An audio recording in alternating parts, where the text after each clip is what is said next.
Alors l'actu de jeudi, Sarkozy a été reçu par les sifflets et quelques projectiles à Bayonne. Il a même dû se retrancher dans un restaurant gardé par des CRS. L'UMP accuse le PS de s'être associé à des indépendantistes basques pour lui préparer un comité d'accueil. François Hollande lui répond qu'il s'agit plutôt de l'outrance du chef de l'État. Est-ce qu'il n'y a pas eu aussi un traquenard de l'opposition ? Moi j'ai lu, j'étais assez surpris, les déclarations du maire de Bayonne, qui a dit, rétrospectivement, j'avais déconseillé à Nicolas Sarkozy d'aller dans cet endroit parce que c'est un endroit où le peuple de Bayonne ne se révoltera. C'est-à-dire qu'il y a un véritable phénomène de rejet populaire de M. Sarkozy dans le pays.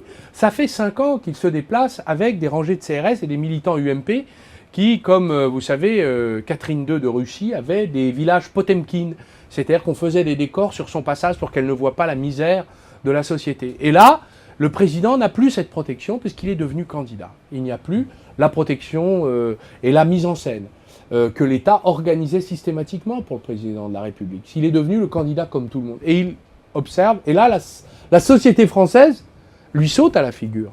Et vous savez, le Parti socialiste n'a pas les moyens d'organiser un mouvement populaire de cette nature aussi important. C'est assez considérable ce qui s'est passé à Bayonne. Bien sûr, je regrette les excès, mais, et nous devons toujours veiller à respecter les candidats, leurs idées, mais il y a un mouvement de rejet très profond dans le pays qui est massif. Il faut le mesurer.